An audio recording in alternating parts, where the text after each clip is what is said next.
अपेक्षा करत ह्या सरकारला निवडून आणलं होतं, पण हे सरकार निर्दयीपणाने वागते। पंतप्रधानांनी आज एक ट्विट केले, तर म्हणजे त्यांनी जाऊन बोलायला काय हरकत नव्हती। म्हणजे याच्यामध्ये कमीपणा बाळगण्याचं काही कारण नाहीये। आपली मुलं आहे, आपली जनता आहे, यांच्याबरोबर चर्चा करायला कमीपणा वाटण्याची गरज नाहीये। पहिल्या दिवशी जर का सरकारने यांच्याबरोबर चर्चेचे दरवाजे उघडले असते किंवा पहिल्या दिवशी जर का यांना बोलवलं असतं तर ही इथपर्यंत वेळ वाढली नसती, एवढी हे आंदोलन ताणलं गेलं नसतं। लोकांना आज व्यक्त व्हायचंय, इतके वर्ष साठलेला राग, असंतोष हा उफाडून वर आलेला आहे आणि त्याला एक वाट करून देण्याचा आम्ही प्रयत्न करतोय। ही वाट करून देत असताना सर्वांना सांगतोय की कोणीही, कारण बरेच जण या असंतोषाच्या ठिणगीला वेगळं वळण लावण्याचा प्रयत्न करतायत। मग पोलिसांवरती हल्ले करण्याचा प्रयत्न करतायत। काही गुंड म्हणजे सिव्हिल ड्रेस मधले लोक, यांच्यात पोलिसांच्या लाठ्या यांच्या हातात कशा आलेल्या आहेत? मग त्यांच्या तिकडे नावाची पट्टी पण नाहीये, काही कपडे त्यांचे पोलिसांचे नाहीयेत। म्हणजे हे गुंड, आता माझं मग असं म्हणणं आहे की हे आंदोलन मोडायला पाकिस्तानमधून गुंड भाजपने आणलेत का? कारण यांची काय ओळख पाळख काही नाहीये। त्यांना ओळख विचारलं तर सरळ ते काय त्यांच्या निर्विकार चेहऱ्याने ते आपले बघतात लोकांकडे, काही त्यांना पडलेलं नाहीये। ना मुलांच्या व्यथेची त्यांना जाणीव आहे, ना त्यांच्या वेदनेची त्यांना जाणीव आहे।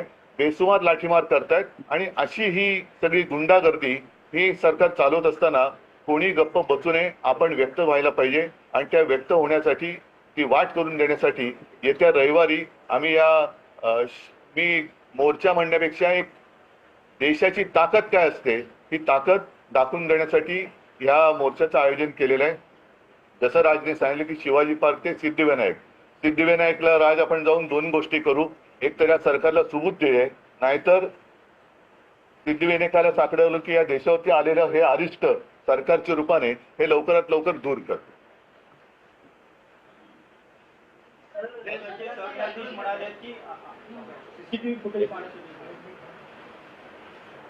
तोच विषय राहिला की सरन्यायाधीश जे बोलले सीसीटीव्ही फुटेज पाहण्यासाठी आमच्याकडे वेळ नाही आहे। मुळात ह्यांच्यामुळेच हे झुरळ सुरू झालं ना। जन्मदाते तेच आहेत ना, आणि त्यांनी जन्म दिल्यानंतर त्या पोराकडे बघायला नको? मी महाराष्ट्रामधले पोलीस ह्या सर्व आंदोलनकर्त्यांना चांगलं सहकार्य करतायत, काही त्रास देत नाहीये, काही छोट्या काही गोष्टी झाल्यात। माझ्याकडे आता एक व्हिडिओ आलाय, मला असं वाटतं की मी तो आता मुंबई पोलीस कमिशनरने देखील पाठवलेला आहे। एका टॅक्सीतनं मुलं चालली होती आणि ती मुलं चालली असताना टॅक्सीतनं नाही, पोलिसांच्या गाडीतून, आणि तो पोलीस त्यांना सांगतोय त्या मुलांना की परत या एरियात जर दिसलात तर खिशामध्ये तुमच्या काय 5 ग्रॅमची पावडर टाकीन, 50 ग्रॅमची पावडर टाकीन, बरं का?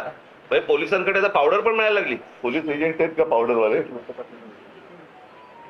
हा पोलीस कोण ड्रग सप्लायर आहे का?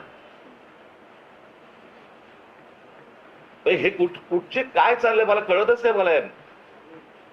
खरं तर ही इतकी साधी गोष्ट होती, साधी म्हणजे म्हणण्यापेक्षा ही किंवा पेपर फुटलेत, काय कोण ज्याची जबाबदारी आहे त्यांनी राजीनामा द्यावा आणि जे त्याच्यामध्ये असतील सामील झालेले असतील त्यांना अरेस्ट करावी, ज्या काही गोष्टी करायच्या त्या सगळ्या गोष्टी कराव्यात।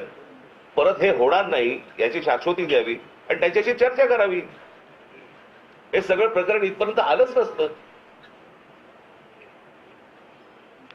बोला। नाही, यात एक प्रश्न असा आहे की नाही, दिनेश एक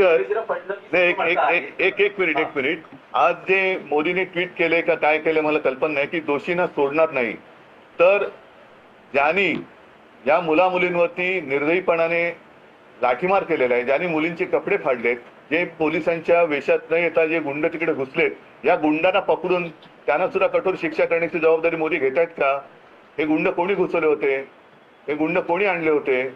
आणि राजरोज फिरतात, त्यांचे पण व्हिडिओ आहेत, अगदी ते काठ्या बिठ्या आणि पोलिसांच्या लाठ्या त्यांच्या हातात कुठून आल्या?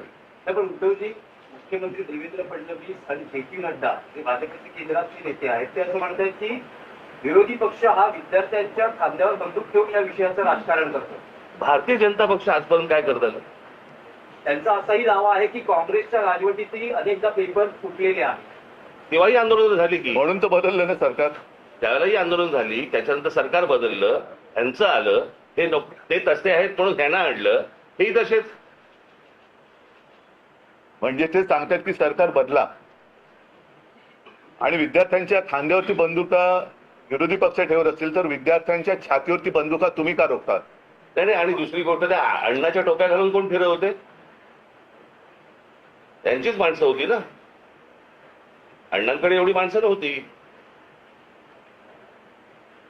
आणि ह्याच्यामध्ये परत ह्यांनी काही चुका केल्या की त्याचं राजकारण नाही करायचं.